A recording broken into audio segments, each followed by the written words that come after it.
Welcome back to Charged Alpha. I'm Hudson Thomas, joined as always by my co-host Lana Chen. In this segment, we're zooming out from the quarterly noise for a full company chapter. That's right, Hudson. Before we dig into the latest earnings, let's make sure we actually understand this business, what it does, how it makes money, and what makes it competitively distinct. Chevron is one of the world's largest integrated energy companies, an upstream-dominated supermajor with world-class production assets in the Permian Basin, Kazakhstan, and Australia. Its history stretches back to 1879 and Pacific Coast Oil in California. After moving through Standard Oil and several major mergers, including Gulf in 1984 and Texaco in 2001, it evolved into the global integrated Chevron we know today. The business is overwhelmingly upstream-focused. Exploration and production generates roughly 87% of earnings, with downstream refining and the CP Chem Chemicals joint venture with Phillips 66 rounding out the rest. Chevron's biggest competitive asset is the Tengiz Chevroil operation in Kazakhstan, one of the world's largest oil fields, with a major expansion adding around 260,000 barrels per day of capacity. In Australia, Chevron operates two of the world's largest LNG projects, Gorgon and Wheatstone, supplying long-term contracted volumes to Asian buyers with very stable, predictable cash flows. The Permian Basin rounds out the asset base. Chevron holds massive acreage there with decades of high-return drilling inventory and infrastructure that lowers per-barrel costs through scale and integration. In 2023, Chevron agreed to acquire Hess Corporation for $53 billion, a deal that would add a significant stake in the Guyana-Stabroek block, one of the world's most prolific new oil discoveries. Capital discipline is central to Chevron's identity. The company targets more than $20 billion in annual cash returns through dividends and buybacks, calibrated to maintain strength across commodity price cycles. The dividend record reflects that discipline directly. 37-plus consecutive annual increases earns Chevron its spot among the dividend aristocrats, a track record built through oil booms and busts alike. Competitively, Chevron sits alongside ExxonMobil, Shell, and ConocoPhillips. Its differentiators are balance sheet strength, the Tengiz asset quality, and Australia LNG cash flow durability, less cyclical than pure E&P players.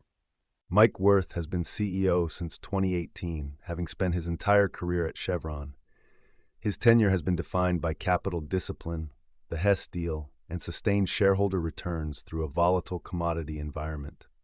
Chevron's global footprint spans more than 180 countries, with production operations across North America, Central Asia, Australia, West Africa, and the Gulf of Mexico. Truly a planetary-scale enterprise. The story here is not hypergrowth. It's about reliably converting world-class resource positions into free cash flow and returning that cash to shareholders, quarter after quarter, cycle after cycle, with consistency. Key threads to follow: Tengiz expansion ramp timing, Hess deal resolution and Guyana entry, Permian Basin volume growth trajectory, and free cash flow conversion across a range of commodity price environments. That's the company chapter for Chevron. Now that we've got the full picture, let's get into the earnings. Time to dig into the numbers. Let's go. Chevron just posted the biggest EPS beat in its recent history. Q1 2026, EPS of 141 versus the street's estimate of 0.95, a 48.4% beat. Revenue came in at $48.6 billion. The Hess integration is delivering ahead of schedule, and capital returns are accelerating. This is Charged Alpha. Let's break it down. Chevron is the second largest U.S. integrated oil major, market cap of $385 billion. The company produces oil and gas across the Americas, the Middle East, and Africa, and runs one of the largest LNG businesses in the Pacific via its Australia operations.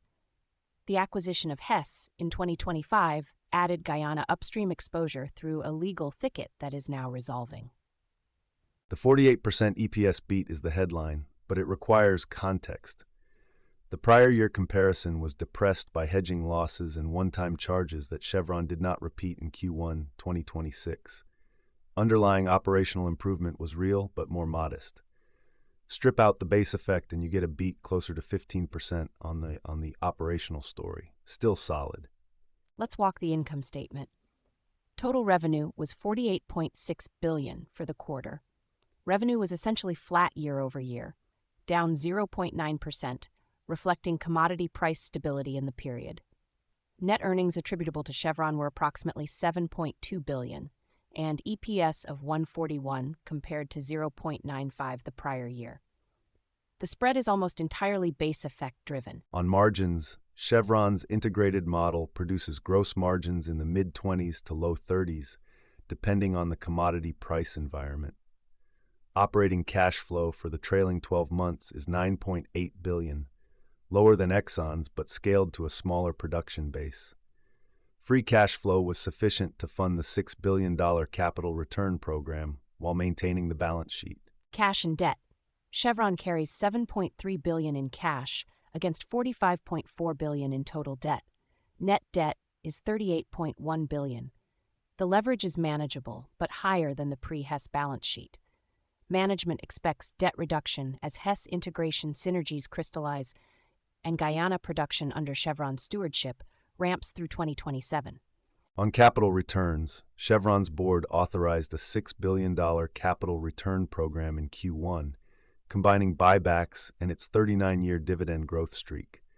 The quarterly dividend was raised 11% to 70 cents per share, a dividend aristocrat signal that management feels cash generation is sustainable through the commodity cycle. Total yield, including buybacks, exceeds 5%. Guidance for the balance of 2026 targets Guyana production ramp as the primary earnings lever. Chevron's 20% stake in the Stabroek block, acquired through Hess, begins contributing meaningfully in the second half. Management also highlighted $3 billion in annual synergy targets from the Hess integration, with ahead-of-schedule realization, the key upside signal. Wall Street is bullish on Chevron. Consensus is 17 buy ratings, 7 holds, and 2 sells. The average price target of $212.3 implies roughly 12% upside from current levels. That's the widest upside gap in the major integrated oil peer group and explains why bulls are more willing to go overweight CVX versus XOM at current prices. Valuation.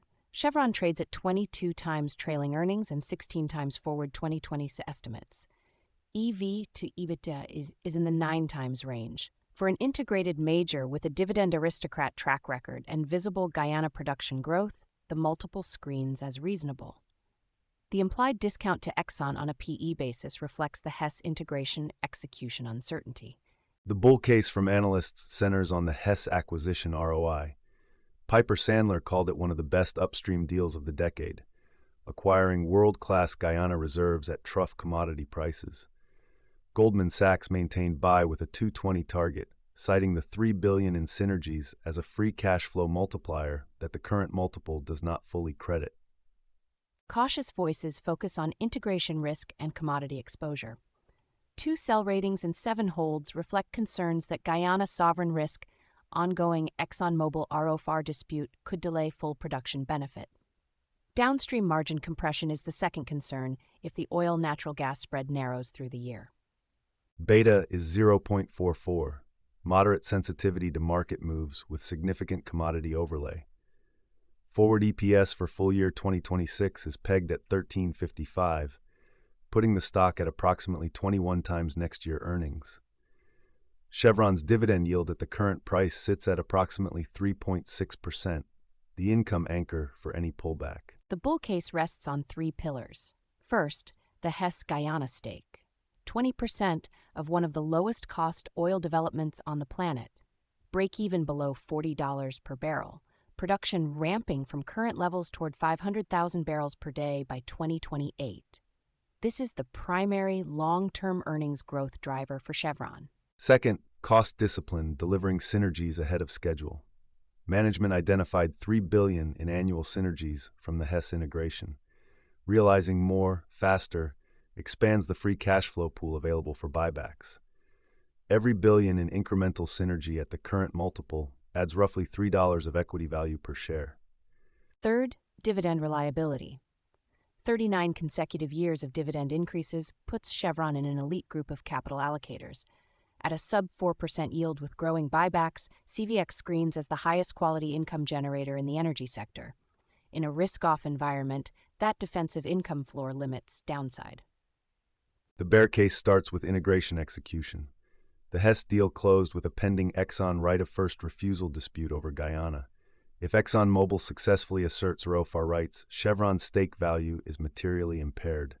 The legal resolution is expected in 2026, and any adverse ruling would reset the bull thesis entirely.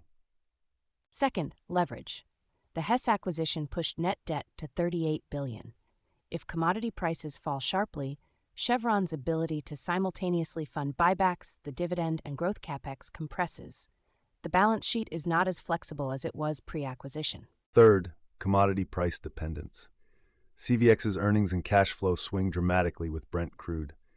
At $65 per barrel, free cash flow is barely sufficient to maintain the dividend and run modest buybacks.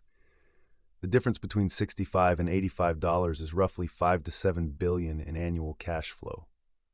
Chevron's peer group spans XOM, COP, Marathon Petroleum, and Occidental. Versus XOM, Chevron offers more Guyana upside optionality and wider price to consensus target gap. Versus COP, Chevron adds income and integration complexity. Versus OXE, Chevron carries less leverage and more operational breadth, but slower production growth. Options activity was bullish heading into the Q1 print. Put-call ratio of 0.65 reflects strong call buying above the 195 strike as traders positioned for an EPS beat. Post-earnings, implied volatility compressed as expected. The options market implies annualized vol of 22% on CVX, in line with integrated major peers. On insider activity, the board raised the quarterly dividend 11%, the strongest possible insider signal. No individual insider sales in Q1. Institutional ownership is dominated by Vanguard, BlackRock, and State Street, holding a combined 22%. Warren Buffett's Berkshire Hathaway remains a top 5 holder, lending credibility to the long-term capital allocation story. Bottom line on Chevron. The 48% EPS beat was amplified by base effects, but the underlying operational story is improving. Guyana production ramp and Hess synergies are real catalysts with visible timelines. At 16 times forward earnings with a dividend aristocrat yield, CVX is more attractively priced than XOM at current levels. Financial data and charts sourced from Financial Modeling Prep. Charged alpha is for educational purposes only and does not constitute investment advice. Always consult a qualified financial advisor before making investment decisions. Ooh-wee-doo! That ticker tape starts dancing fast. A bull market thrill that's built to last. Dividends are ringing up the swing. Listen to that sweet ka-ching. It's a Wall Street swing. That fast-paced rhythm makes you sing. Yeah, the Wall Street swing.